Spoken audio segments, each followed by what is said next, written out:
Grabe na ang gutom ko, as in. Mula umaga nagtrabaho ako. Wala akong almusal. Nagkape lang ako. Kaya makita niyo ang pagkain ko.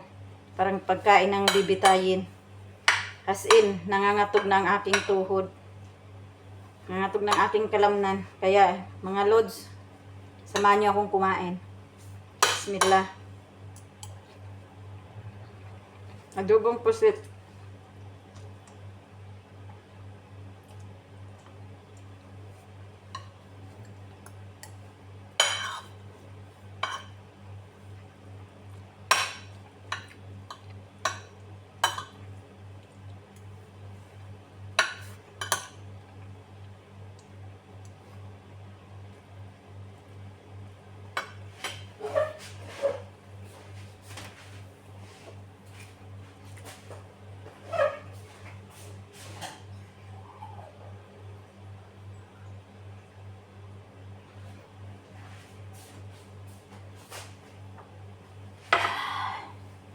Alhamdulillah.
Nag-general cleaning na kasi ako, guys.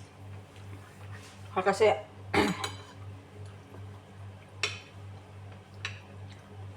umalis sila amo ko June 14.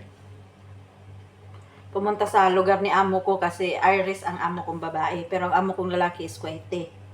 So every summer doon sila nagbabakasyon. More than 2 months sila doon. So sa loob ng more than 2 months na yan, ako lang dito sa bahay. Ay, si among lalaki, kasama ko. Pero hindi ko siya pinagluluto. Hindi ko siya inaasikaso. Damit niya lang, uniform niya lang. Nilalabhan ko. Saka hinuhugasan ko lang yung mga pinagkainan niya, yun lang. Ngayon, At saka may mga pusa ako. Yun lang ang alaga ako, pusa, halaman, tsaka ibon. So ngayon, paparating na sila sa next Friday. Sa August 22. Kaya, kailangan kong linisin. Naglinis na ako dati sa buong bahay. Nag-ayos na ako ng lahat ng mga gamit na hindi ko naayos dati. Dahil sobrang busy ako, kaya mag-isa lang ako dito. So, once a year na umaalis sila, dyan din ako naglilinis ng bonggang-bongga. Ngayon, dahil paparating na nga sila, kailangan kong linisin lahat. At mga dahon ng halaman, pinunasan ko yan. Para naman, walang may masabi si amo kong babae. Kasi panay sabi niya na, pagod niya sa mga bata. Kay 4 na bata, puro makukulit. Kasi kung nandito sila, ako ang nag-ano sa mga bata. Kasi sa akin sila lumaki. Kaya among babae, pag nandito, tulog, lakwat siya, hatid sundo sa mga bata, yun lang. Pero, dahil nga siya nandoon, may katulong din siya doon sa mga, yung magulang niya. Tsaka may tagalinis din siya sa bahay, pero hindi yung katulong na talagang stay in, part-timer lang. Kaya panay ang sabi niya na, pagod na siya, kailangan niya ng pahinga din pag uwi niya dito. Sabi ko, okay lang, walang problema naman. Hindi naman talaga siya nagtatrabaho kapag nandito siya sa bahay. Ako talaga yan lahat. Ngayon, dahil wala sila, bonggang-bongga rin ang paglinis ko.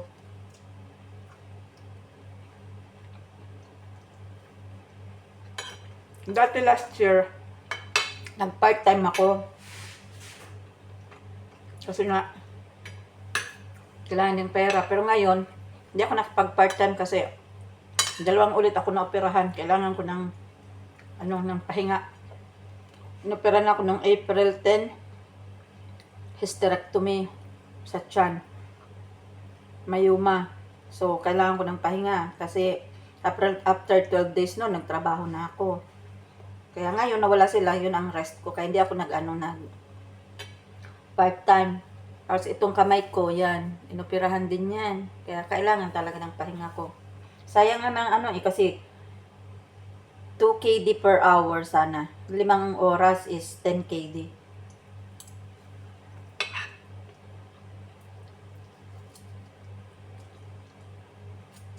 Sayang nga. Pero wala man tayong magagawa.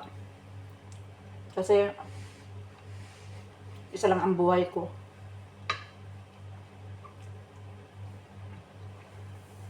Nang hinaya ako sa sahod, yung buhay ko naman ang nakataya.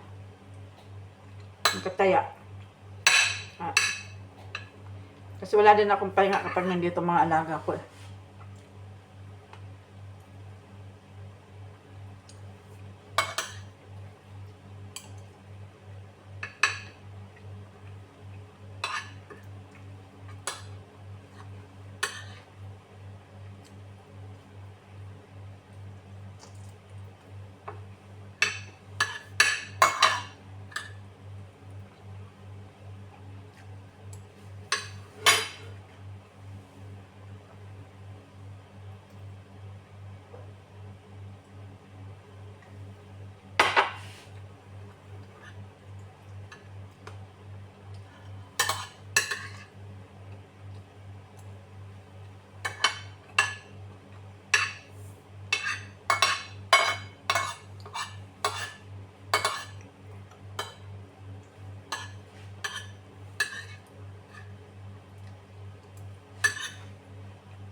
So, ito mga guys, busog na ako.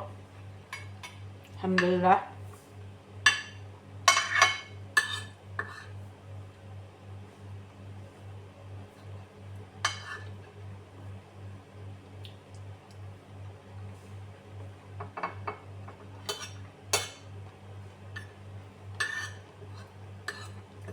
Tapos na rin ako ng kanin ko. Grabe yung kain ko na. Itulyokin. Babus!